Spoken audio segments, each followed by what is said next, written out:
So Hellier is a documentary show about ghost hunters named Greg and Dana Newkirk.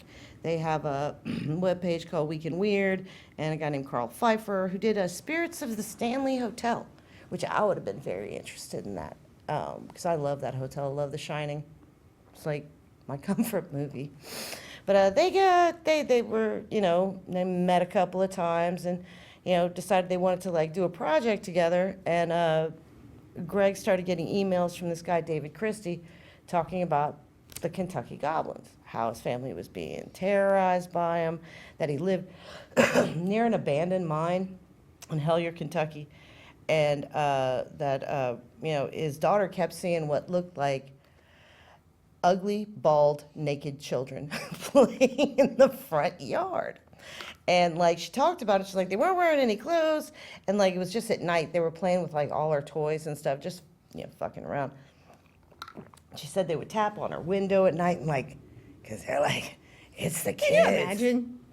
Like, no, thank you. I'd been like, get the fuck out of here, man. What do you want? No, thank you. I'm not into it. I'm not feeding you. Get. I don't have anything for you, naked child. I don't know what you eat anyway. But, so the one night, this guy, David Christie, saw it for himself, and Greg Newkirk sent an email saying he was definitely interested. David sent him pictures of these three-toed footprints in the mud, and then they start talking about, so Greg Newkirk put it on his page saying, can anybody identify these tracks? And it was the Bigfoot hunters that were like, well, there are dermal ridges.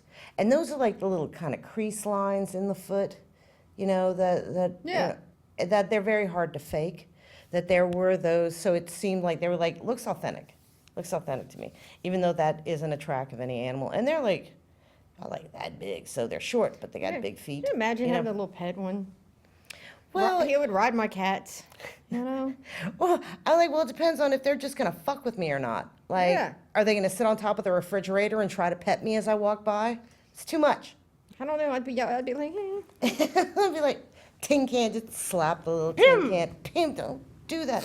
But yeah, the Hellier, the whole series, it was, like I said, they're not going to find goblins, but they're going to find a lot of people who've seen goblins. A lot of weird stuff happening, like they went to the cave system in Brown Mountain at this entrance that seemed to have like a big piece of stone that just kind of fell over the entrance, like it was blocked off. And, they stayed there for a little while, but they ended up leaving. Well, David Christie said he was referred to them by a guy named Terry Wrist.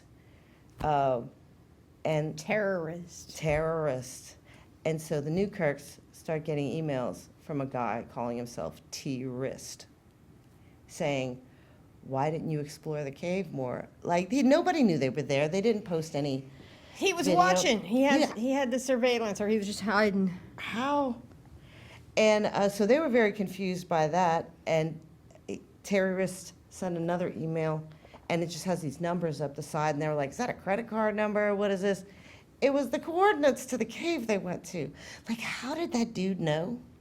I don't know. They could have been creating some of this. It doesn't necessarily mean it's true, but it was intriguing. Yeah. They were doing a sizzle reel around the Appalachian area, just going spelunking in a cave, which I think is a funny word, spelunking. What are you doing today? Would you like to go spelunking with me? That sounds nasty. And while they were doing that, there's a whole crew there. This little girl on a bike is like, I heard you guys are monster hunters. And they're like, well, yeah, sort of. She's like, I've seen monsters. And she draws the three-toed footprint that this guy David sent him, this little 8-year-old girl, and then drew what looked like the little goblin creature with the round head and the round eyes and the ears and stuff, and said, oh yeah, my parents have seen him too. Everyone around here has seen him. So this isn't a uncommon phenomena in the area. They just don't go in the woods at night. Another thing they always say in the Appalachian Mountains, if there's a baby crying, do not investigate. If you hear children out there, go inside your house, lock your doors, and this is like the middle of nowhere. So you wouldn't think anybody would break in, but it's not for people. you lock your doors and your windows because of all the I don't know if I'd want to live out there. I'd be like, no. no, I don't think so. No. You know, I'm all about it, though. I mean, I'm all about it at a distance. I'm not, it's been a long time. Been a long time since I've taken dangerous chances with my life. But yeah, we were talking about this last week. They went into a cave. One of these cave systems is supposed to be associated with them, right? And they do the sensory deprivation thing where they, you cover your eyes and you have noise canceling headphones, and the other members of the group would ask them questions. They couldn't hear them, but they would just like say the first thing that came to their head, you know. And so me and my granddaughter are watching it, and we're talking amongst ourselves. We're not even paying attention. We're talking about like our diets and stuff, and I told her I don't trust canned food because, you know, of aluminum leaching stuff into my food, especially long periods of time being in the can. And then the guy on TV says, I just can't get the image of the tin can out of my head. And Aiden goes, Granny, that's the scariest thing that's happened in this show yet. And I'm like, well, that's the synchronicity, because the whole show's about just these weird synchronicities that happen to him that lead him on this path. And yeah, what's the significance of the tin can? Because they had kicked a tin can, because they showed it again, because I wasn't paying attention, that they kicked a tin can when they went into the cave. So it was... Back in the day, that's all they had to play with. Tin cans. Yeah, tin cans, They used to play kick the can. Kick the can, or stick ball. Yeah, they didn't have a lot to do. They didn't, you know. So yeah, they went to Hellier, and, you know, it's nothing ass town. They have one convenience store that's also the pizza parlor, that's also the gas station. Like, I don't even think there's a grocery store in It's that got it town. all. It's just that one store. You don't have to go anywhere else. You know, there's nowhere else to go for miles. And, you know, a grocery store would do really well out there. But anyway, they went and... That might be our calling. We opened a grocery store in Hellier. We have $50 now. Call it Hell's Bells. Yeah.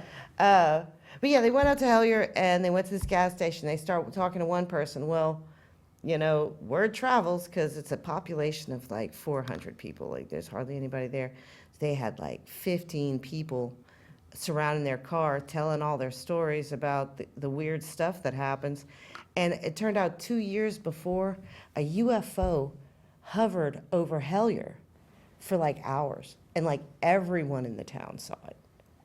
And that made me think too, did the goblins crash here because of what, you know, Billy Ray saw the object crash, and that they just live here now? That might have been the UFO coming to get him. They were like, where are you little bastards They at? were trying to come get him, and then they crashed, and they're like, oh shit, now Now we're all here. Now we're stuck at the human petting zoo.